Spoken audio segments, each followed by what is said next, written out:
Hey guys! So, mapapansin nyo wala yung throttle niya. Papalitan natin ng quick throttle dahil nasira ang ating switch.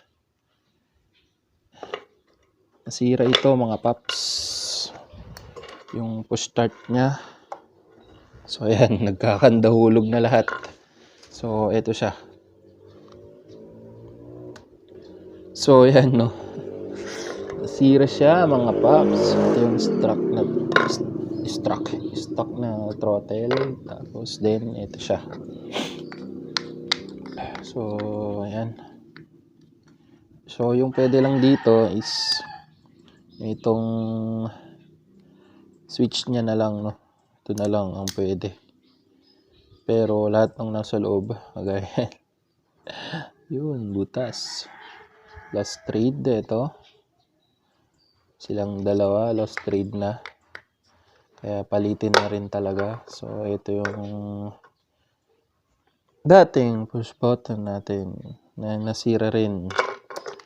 Yan, nasira silang lahat. So ngayon, palitan na natin siya ng quick throttle.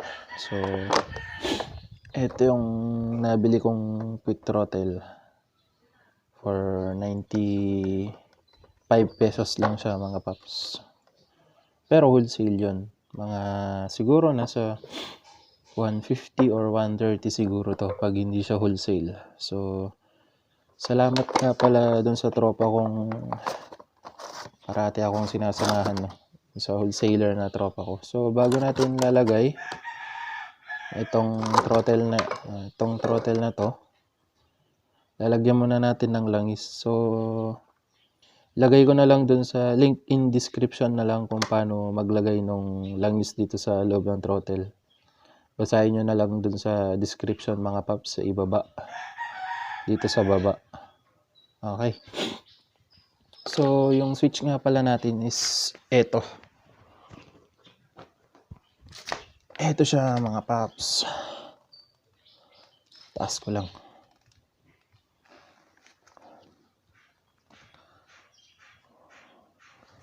So ito yung binili kong switch. Mas mahal pa ito kaysa dun sa quick throttle natin. So ayan, sinisipon kasi ako no. So ito yung switch ng headlight.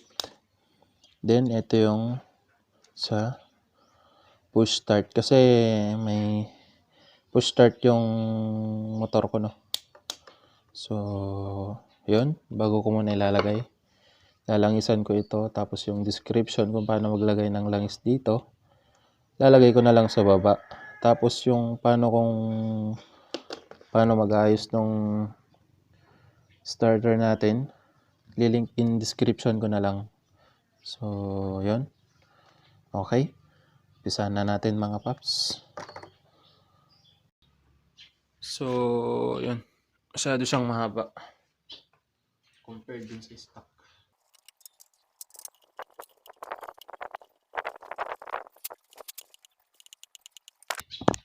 So yun, lulusot natin siya dito.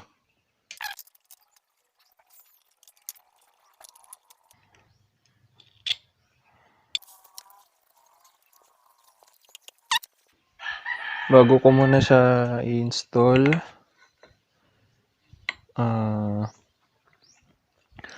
lalangisan muna natin tong part na ito. Pati na rin yung throttle niya. Ito.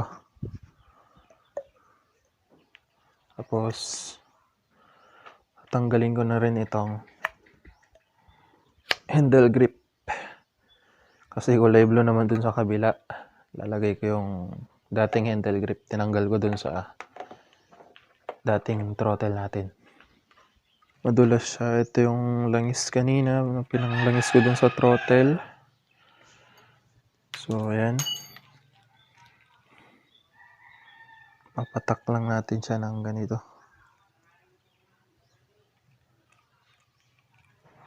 Pati na rin dito sa loob.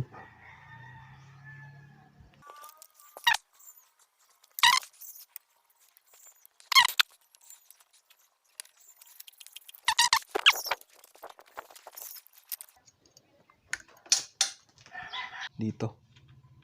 Allen bolt.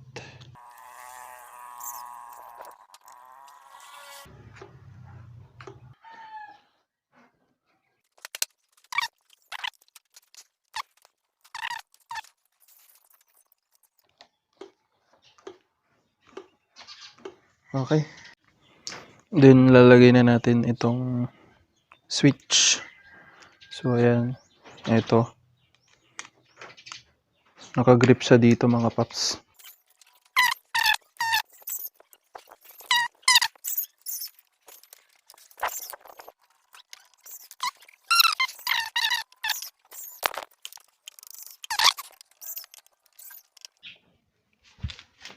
So yung wire natin,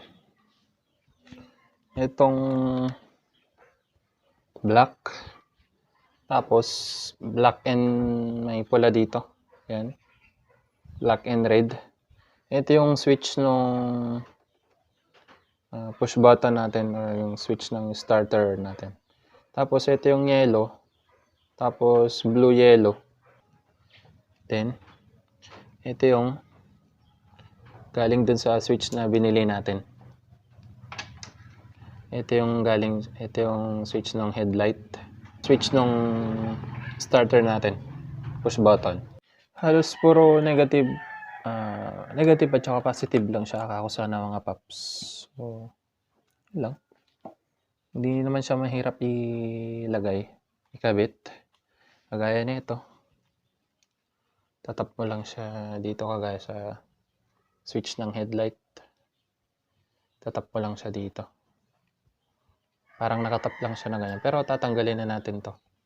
Tulin na natin ito, mga paps. Sinabi ko naman na kanina, no? Kung ano yung mga wire na dapat. So, ganoon lang siya kadali.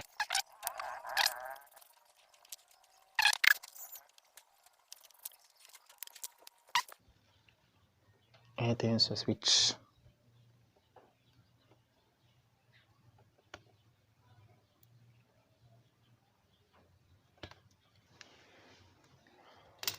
Then yung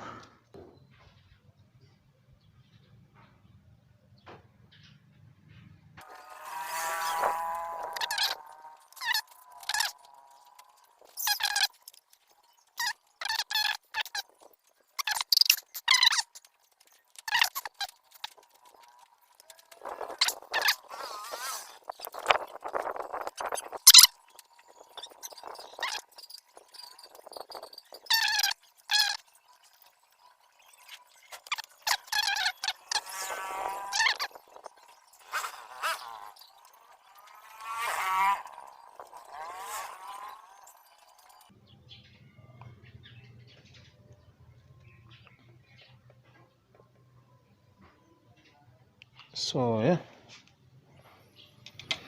Test natin yung switch.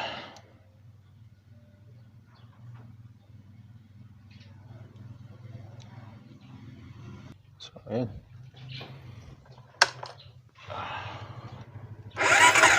Okay.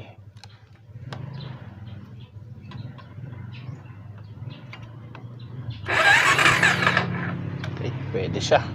Kaso wala tayong gasolina. Kasi na-stuck siya. Hotdog.